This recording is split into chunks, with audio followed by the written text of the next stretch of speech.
নমস্কার। গল্পের জংশনে আমার সকল শ্রোতা বন্ধুদের জানাই স্বাগত।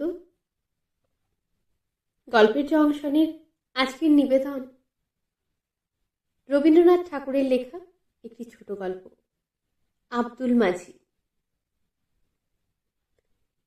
আব্দুল মাঝি ছুঁচল তার দাড়ি, গোঁফ তার কামানো, মাথা তার ন্যাড়া। তাকে চিনি, সে দাদাকে এনে দিত পদ্মা থেকে ইলিশ মাছ আর কচ্ছপের ডিম। সে আমার কাছে গল্প করেছিল একদিন চৈত্র মাসের শেষে ডিঙিতে মাছ ধরতে গিয়েছে। হঠাৎ এলো কালবৈশাখী, ভীষণ তুফান, নৌকা ডোবে ডোবে। আব্দুল দাঁতে রশি কামড়ে ধরে ঝাঁপিয়ে পড়ে জলে, সাঁতরে উঠল চড়ে, কাছি ধরে টেনে তুলল তার ডিঙি। গল্পটা এত শিগগির শেষ হলো, আমার পছন্দ হলো না। আমি বললুম, নৌকাটা ডুবলো না, অমনি বেঁচে গেল?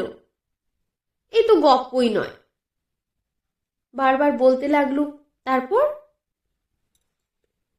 সে বললে, তারপর সে এক কাণ্ড। দেখি এক নেকড়ে বাঘ, ইয়া তার গোপ জোড়া।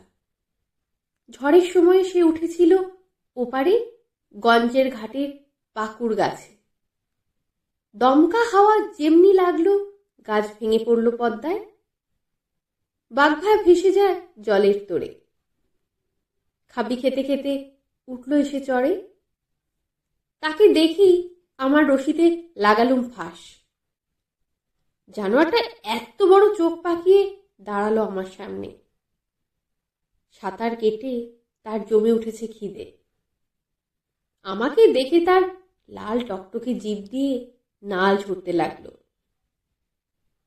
বাইরে ভিতরে অনেক মানুষের সঙ্গে তার চেনাশোনা হয়ে গেছে, কিন্তু আব্দুলকে সে চেনে না। আমি ডাক দিলুম, আও বাচ্চা। সে সামনে 2 পা তুলে উঠতেই দিলুম তার গলায় ফাঁস আটকিয়ে। ছাড়বার জন্য যতই ছটফট করে, ততই ফাঁস এঁটে গিয়ে তার জিভ বেরিয়ে পড়ে। এই পর্যন্ত শুনেই আমি ব্যস্ত হয়ে বললুম, আব্দুল, সে মরে গেল নাকি?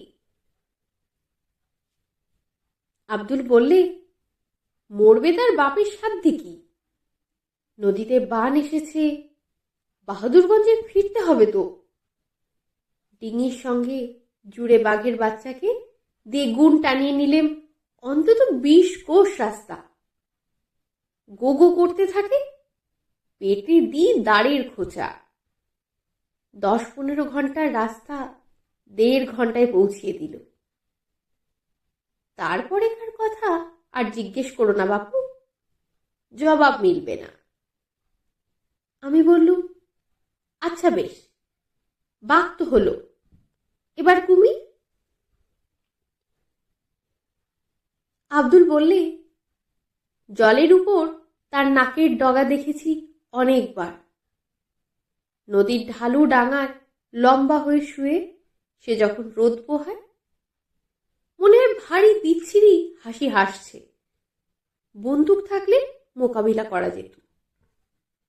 লাইসেন্স ফুরিয়ে গেছে, কিন্তু মজা হলো, একদিন কাচি বেঁধেনি ডাঙায় বসে দাদিয়ে বাকারি চাচ্ছে, তার ছাগলছানা পাশে বাঁধা।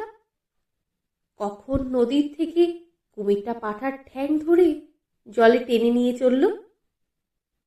বেদেনি একবারে লাফ দিয়ে বসলো তার পিঠের উপর চড়ে।